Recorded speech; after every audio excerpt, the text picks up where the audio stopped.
ஒரு நிமிஷம் கண்ணை முடிக்கோங்க. நான் சொல்கிறது அப்படியே கற்பனை பண்ணுங்க. இன்னும் 5 வருஷம் கழிச்சு நீங்கள் ஒரு காஃபி ஷாப்பில் உட்காந்துருக்கீங்க. அப்போ வாசலில் திறந்துக்கிட்டு ஒருத்தர் உள்ளே வராரு. அவரை பார்த்தா உங்களுக்கு தூக்கி வாரி போடுது. ஏன்னா அவர் பார்க்க அச்சு அசலாக உங்களை மாதிரியே இருக்காரு. ஆனால் அவரோட கண்ணில் ஒரு தீ இருக்குது. அவர் நடக்கிற விதத்தில் ஒரு கெத்து இருக்குது. அவர் கையில் நீங்கள் ஆசைப்படுற அந்த கார் சாவி இருக்குது. அவர் முகத்தில் அந்த வெற்றியோட வெளிச்சம் இருக்குது.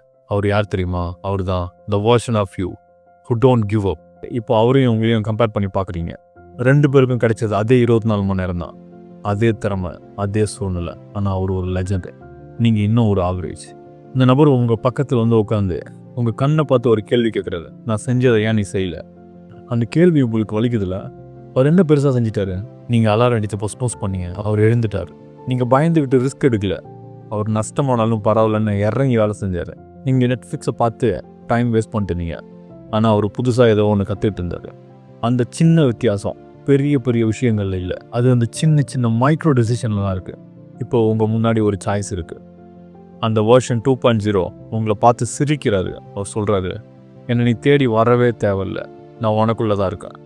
ஆனால் என்னை வெளியே கொண்டு வரணும்னா நீ பழைய ஆளாக இருக்க முடியாது. இன்னையிலிருந்து ஏன் இப்போவே நீங்கள் அந்த வெர்ஷன் 2.0 ஆளாக நடிக்க ஆரம்பிங்க. முடிவெடுக்கும் போது யோசிங்க, என்னோட அந்த ஃப்யூச்சர் வெர்ஷன் இல்லை வேலை செய்வானா, இப்போ ஃபோன் நோண்டுவானா, அவன் பயப்படுவானா இல்லை துணிஞ்சு செய்வானா? நீங்கள் நடிக்க ஆரம்பித்தா சீக்கிரமே நீங்கள் அவனாவே மாறிடுவீங்க.